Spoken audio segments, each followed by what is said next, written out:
leadership is possible from everywhere. And we can bring we can bring those patterns of meaningful conversation from any seat, from any seat in a circle. It doesn't have to be the leader with the markers and the post-it notes is the one who's responsible for it. Yeah.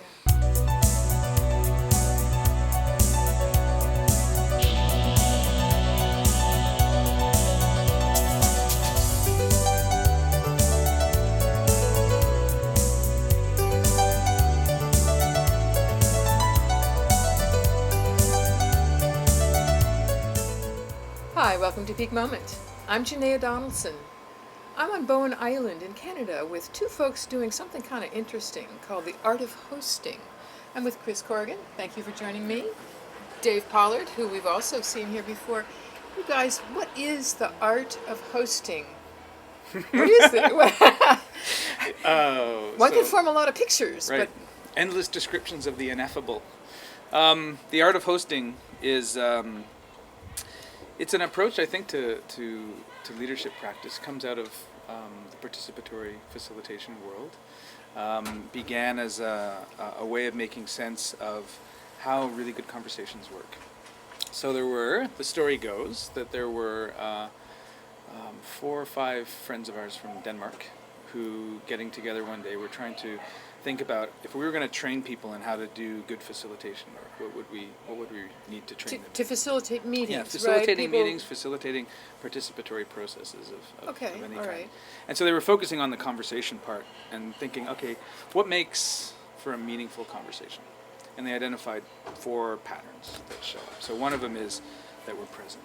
Right? That we're here. We're just present. We're not checking our cell phones. We're here. Yeah. We're here. Okay. We're present. All right. So presence is important. And the second pattern is that people are participating.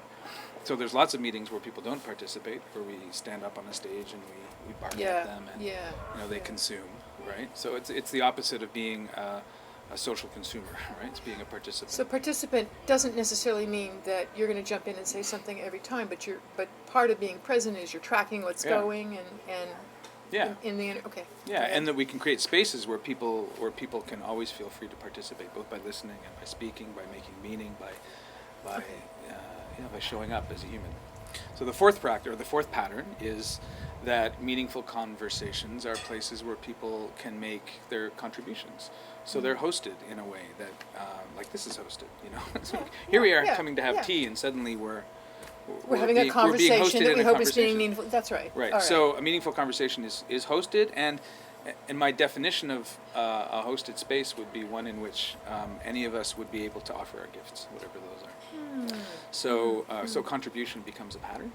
And the fourth pattern in place for a meaningful conversation is co-creation, that we're doing something together. There's something, it's not you, a sales presentation would be fine, not necessarily a meaningful conversation though, right? Yeah, okay. So where we're co-creating something together is a whole different story. Sure, because it's not just a presentation necessarily, which could have the other pieces. Right, and all of those are fine. But the art of hosting looks at conversations that create spaces for us to be learning together. So those 4 patterns are indicative of conversation spaces in which we're learning together, we're co-creating, we're teaching each other, where we're offering our gifts. What are the practices then that we would need to engage in order to create more of these spaces? And that's the art of it. And so we talk about the 4-fold practice of the art of hosting, being practices in being present. So how do I host myself? Right? We sometimes call it self-hosting. So the first, interesting. I often say, like, the first conversation you need to have as a facilitator is with the group in your head, the one that tells you, oh no, this isn't going to work, or you should probably try something different, or that angry person over there is going to sabotage the whole process. That's what a friend of mine calls the self-talk, the itty-bitty shitty committee, which I love I love it. So you got to host those guys first, right? So practices of self-hosting, so that I can show up in a space fearless, so let's say, or at least in a resourceful enough space personally to be able to host whatever. So you're not preoccupied with all the. Okay, all right. And so being present for me means that I can then become curious rather than judgmental. So a friend of ours, Christina Baldwin talks about curiosity and judgment can't live together in the same mind. They cannot? No. They cannot. I like You can't be both. Sure. Maybe one or the other. So going into a participatory process where we're struggling with questions we don't know the answers to. We can't afford to be judgmental necessarily. We should be more curious. So you're talking about inviting that kind of openness where you don't know where it's going to go or whether it's going to resolve, and you don't know where you're. Yeah, okay. And just to be curious about not only that, but be curious about what might happen here. Be curious about what people have to offer. So in order to get to that place, I need to be present. And when I'm curious, I'm able to listen. I'm able to speak from my heart. I'm able to, we talk about speaking with intention and listening with attention. And these are just good practices for being in dialogue with one another. So cultivating a practice of curiosity is the way to show up in the world, right? To be participating in the world. Just be curious about the world. You can go through the world judging it and going, that's not right, and that's wrong, and we could move that over there, and that, is unpleasant. It just keeps limiting everything down. Yeah. Keeps restricting things. Yeah. So then the third practice of the art of hosting is hosting itself, or creating these spaces for contribution. So that becomes, we look at and we work with methodologies like open space technology, World Cafe, circle processes. These are all quite well established methods of doing large group work where we create spaces for people to be participating and to be creating their own agendas, creating their own action plans, creating their own learning plans. So creating spaces where people can do that is kind of the design art, right? Creating spaces for contribution and hosting. Okay. And the fourth practice of co-creating means, it's about what happens when we then do begin to offer. We create good outcomes, we create community, we create resilient relationships, we create more questions, more learning. It accelerates what it is we're trying to do.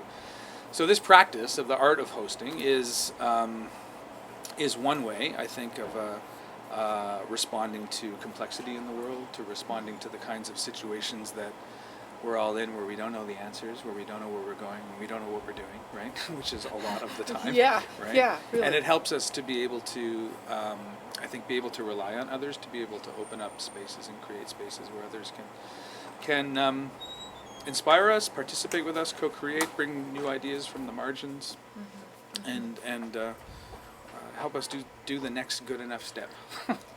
It's good enough step. It's as you're talking, what I'm thinking about is there are many groups that are forming for all kinds of things. That's always happening. And in particular, the groups that I've been more familiar with recently are trying to help their community be more resilient. Their local community be resilient. The transition movement, sort of like you're doing here with Transition in Bowen. Right. And groups that we've been involved with down in the States for 5, 6, 7, 8 years. And it seems to me that the skills required for a group of people to really meet together and stay together and hang in there through conflict, through different opinions about the way to go. It seems to me that we aren't very well skilled at all of that, and could well use help, in some way. And I think part of the reason for that is the fact that so many of the opportunities that we have to meet in groups are very hierarchical and structured. And so for many of us, we don't get the practice at peer-to-peer interaction, at egalitarian communication and conversation. So we're used to waiting until the boss tells us what to say and what to think. Yeah. And the conversations are primarily about instructions being passed down and information being passed back up. So when we finally have the opportunity to talk peer-to-peer, to work things through as equals, working to create a solution to a particular problem or to make a decision, many of us have no practice, no experience, no methodology, no base to be able to do that.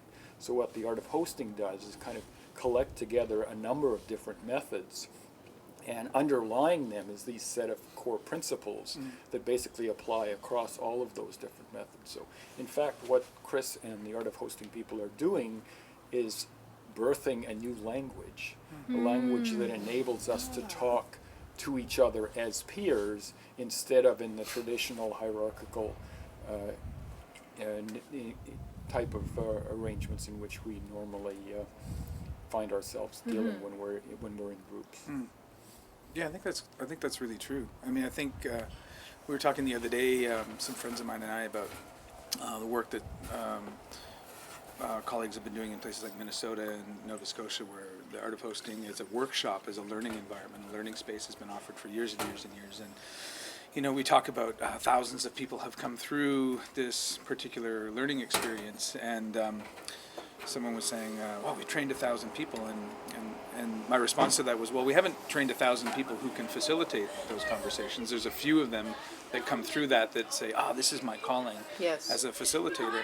But we've trained 1,000 people in a common language, and I think in a common set of practices that make them good participants as well, in that it's very hard for us to show up in a situation where all we have is questions. We typically, in the hierarchical situation, we don't trust questions.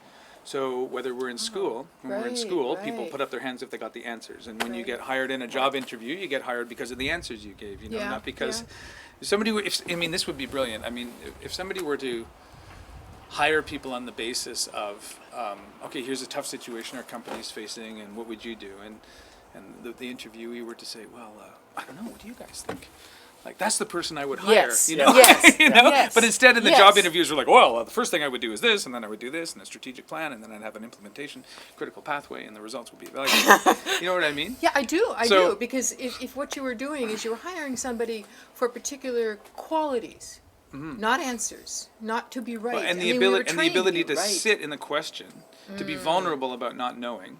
Come on, there's so much going on in the world we don't know the answer to. Well, it's not hard to say. And every question is an invitation. And that's, to me, what an the magic of art of hosting is that it really revolves to a certain extent around this art of invitation, this ability to invite people to be part of a process, even if though they may be a little uneasy about it, unsure, uncomfortable with the environment.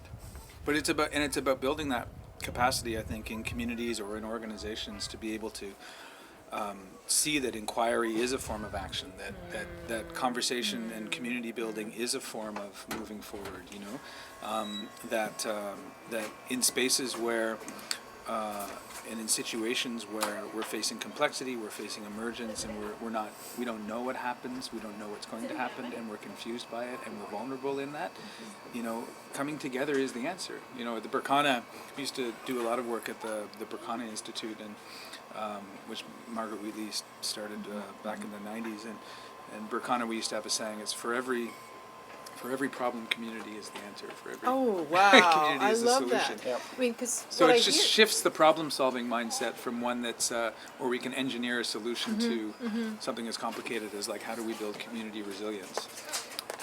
It occurs to me that this is especially timely, and timely for our audience, because we have so many conundrums, unknowns of what the path lies ahead for the next decades, and how we all manage with the climate change and a lot of changing circumstances, levels of pollution, is that sitting with the question, being comfortable with the uncertainty or the tension or the question, I can imagine that will build a kind of internal resilience. It's like, well, we all don't know, and we're all sitting here with this, and somebody may be up with a notion that feels comfortable to me, feels welcoming to me, that could be possible. The other part of this which interests me is that with the GroupWorks card deck, one of the things that we've been doing at our workshops. The GroupWorks card deck. Okay. It's a deck of 91 cards that we have developed that are essentially, I don't like to use the term best practices, but it's a well-known term. It's things that just work in group sessions that we've put together. Or it's a pattern language, if you're familiar with the term pattern language. And what we have been doing lately at the workshops for GroupWorks is mapping the methods, including the methods like Open Space and World Cafe that Chris has been talking about, and which he includes in the Art of Hosting sessions. And what we've found is that certain patterns keep coming up in just about all of these. And the one that comes up the most, I think, is this idea of holding space. And the essence, I think, of a lot of the methods that are used in the new world that we get into when we start moving from this hierarchical environment where one person owns the floor, to this more egalitarian thing, is the challenge to the facilitator to be able to hold this space in a way that is safe for everybody, which is empowering, which invites equal participation from everybody, which brings out the curiosity and the creativity of people.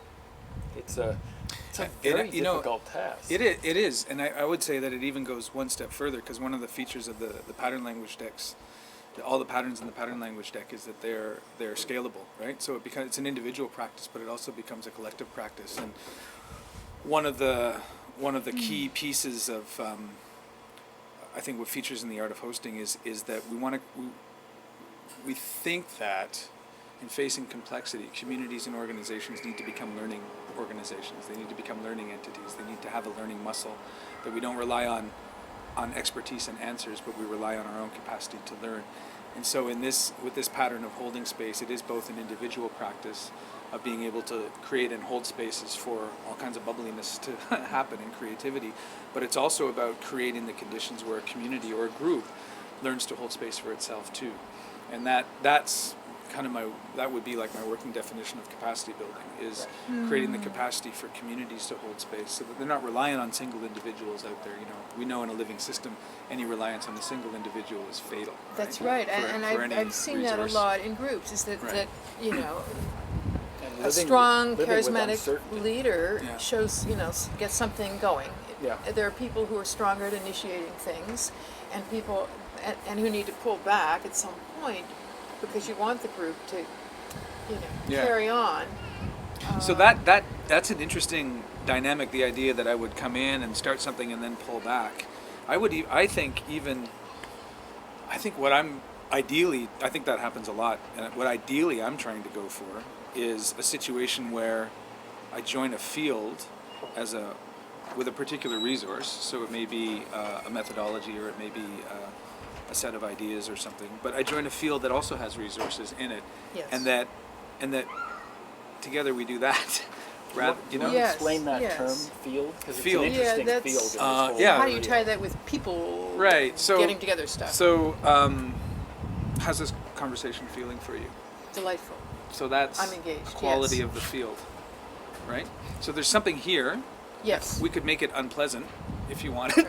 All We right. could make it. All right. Which We could could make still it be- awkward. We could make it. There are different ways in which. So there's something here. In most indigenous languages, there's a word for this, right? We don't necessarily have it in English, so it's hard to describe. So field is a word that tends to resonate a little bit. And when I talk about field, I guess I may be making a pun about the kinds of fields that we understand from science, of magnetic fields, which are these invisible Right. fields of resonance, right? Okay. That Right. excite certain things. So sometimes it's described as there's a resonance here. It feels good, right? It feels good. It feels delightful. Yeah. Right. So that's a quality of the field, and it's also a pun on or a pointing a reference to like a field that produces something, a field that is fertile. There's a fertility in here, and then we, even in a conversation like this that is sort of an interview / conversation, we still might actually discover something.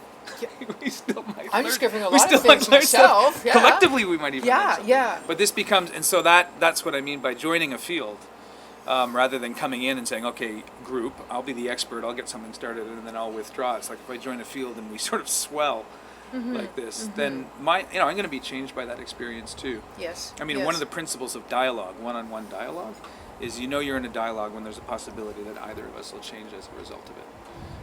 I'm not trying to convince you of something, or I'm not just listening to you, but in a real Right. dialogue, we're trying to find something, right? Yeah. And yeah. that would be true on opens a up some on a new macro level as possibilities. well. Some. Right. Yeah, and what going to that, when you're talking about taking a field and we all are expanding within it, which is a nice model. I mean, it's for me Right. of a juicy co-creative process. Which I think is one of those gorgeous things to get to be part of in the world, because well, it feels to me that it's like it doesn't get more primal than that. To get to be a co-creator of something that's emerging is juicy and scary, and all of that.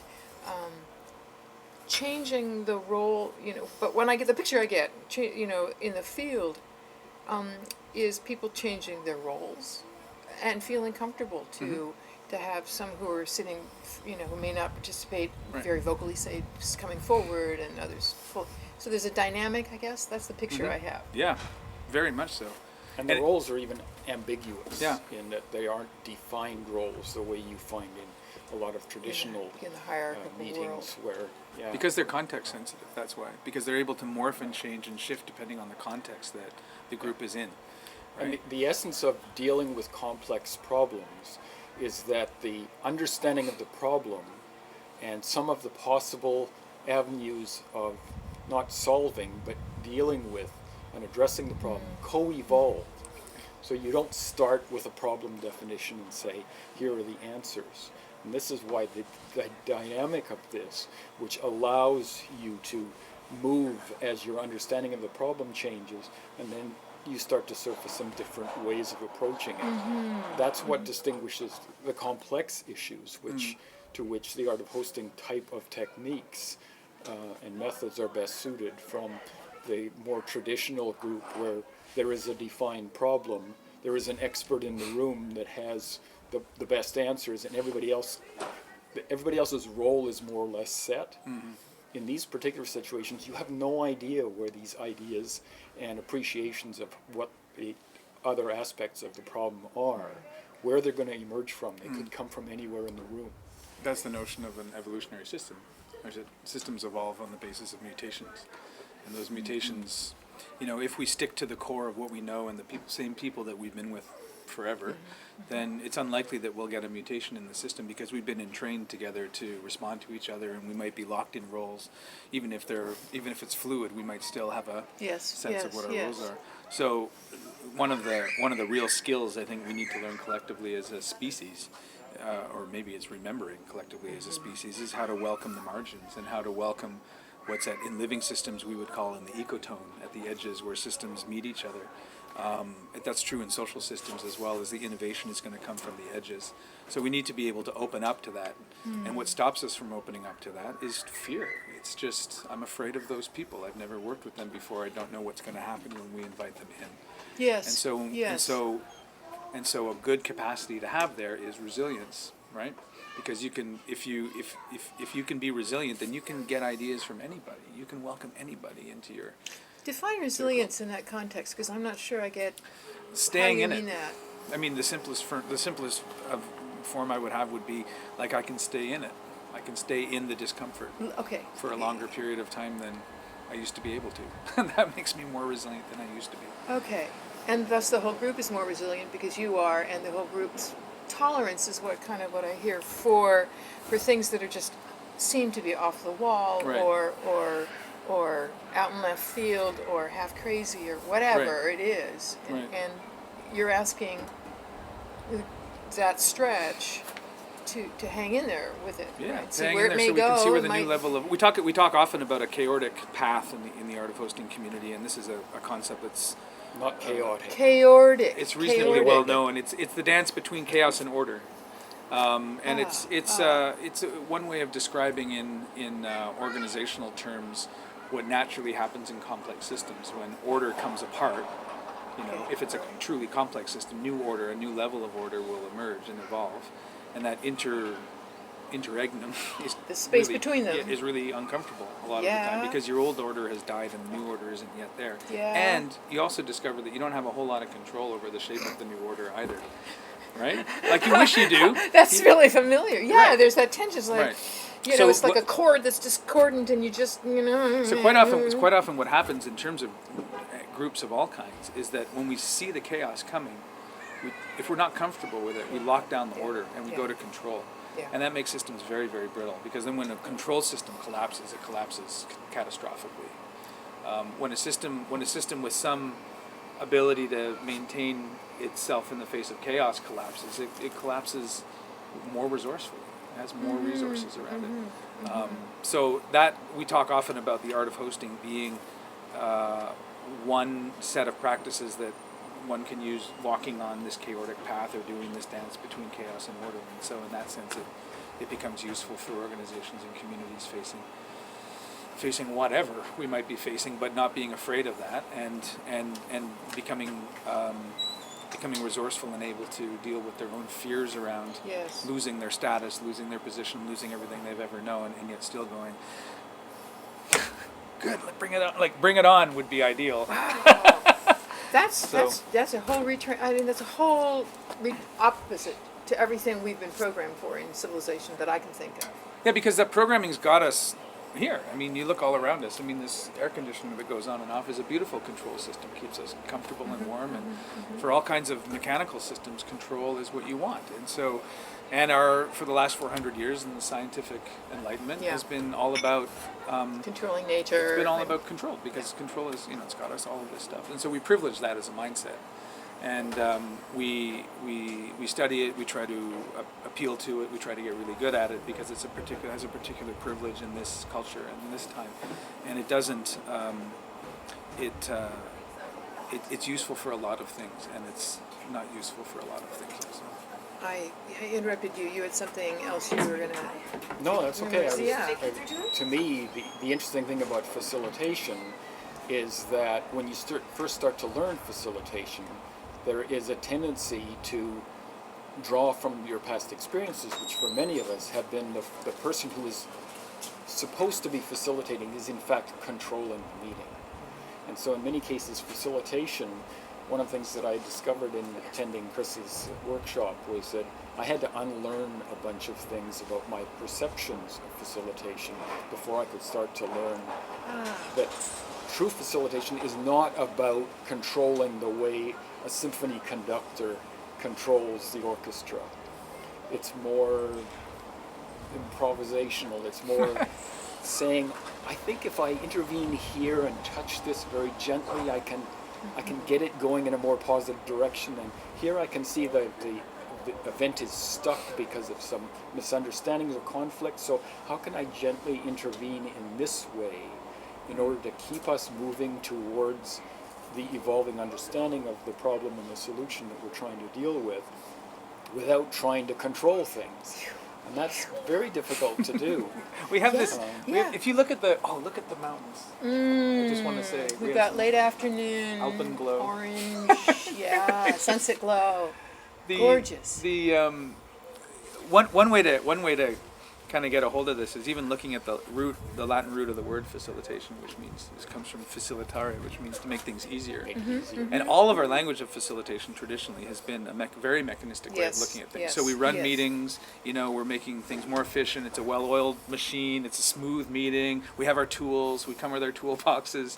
We're and at the end of the session, we have we produce something. by Yeah. We have Yeah, results we have and we have results. objectives. So it's a production line, and Yeah. it's a mechanistic view, and also that the facilitator would be neutral, right? Which is okay. Right. So in a mechanistic system, the mechanic is not the engine, and that's a good thing, because if the mechanic is the engine, then you have a mess, right? So in a mechanistic worldview, that's exactly right, right? If I'm building a bridge, all of those things are true. I want to make things easy. I want to make things well lubricated. Oil, I want to use the right tools. I want to be neutral to the process. But in a living system, and human beings, as far as I know, are alive, and so anything that we do is generally within a living system. Yes. Within a living system, in many ways, those things break down. So instead of tools, we talk about patterns.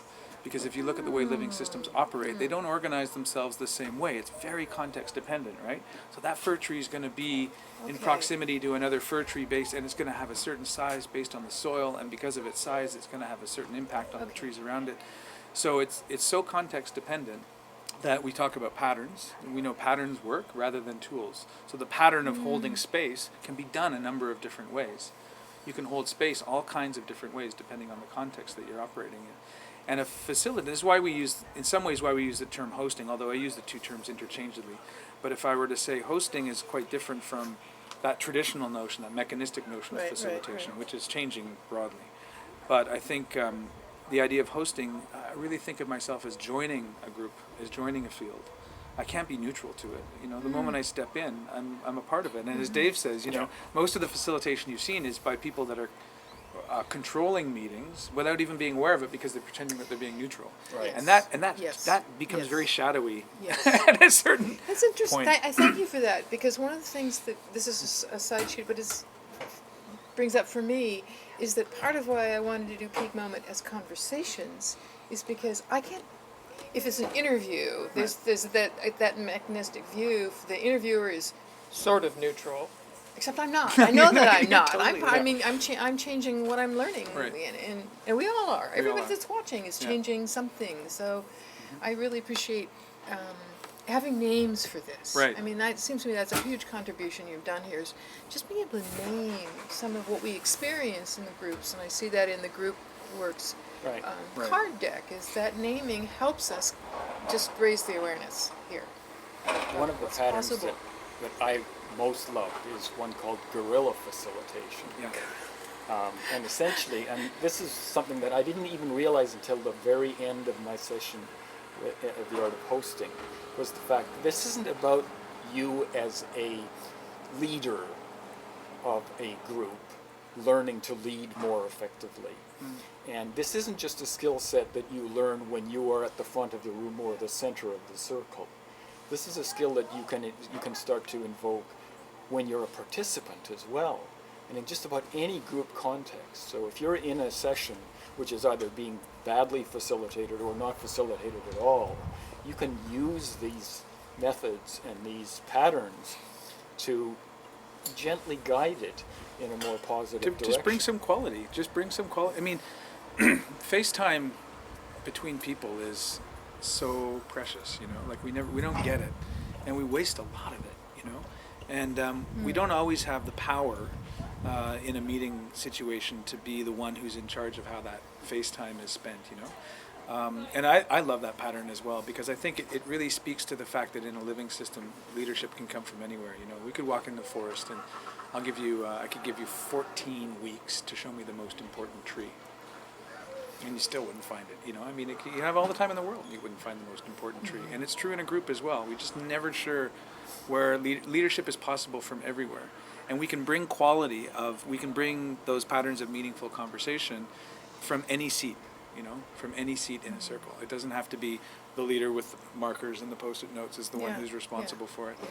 Yeah. I mean, I had an insight one time when I was facilitating a meeting, and there were about 30 people, and we were on some long tangent away from what we were originally planning on doing, and I was very committed to the process, right? Because I was the facilitator and I was designing it, and they were paying me to do that, and people were unhappy with where we were going, and somebody finally piped up and said, where are we even having this conversation in the first place? And I felt like I had this performance anxiety. I was like, oh my God, like I failed somehow. And what do I do now? And I have to be, like, give me a minute. I just have to think about this. And then I looked out and I realized there's like 30 people here.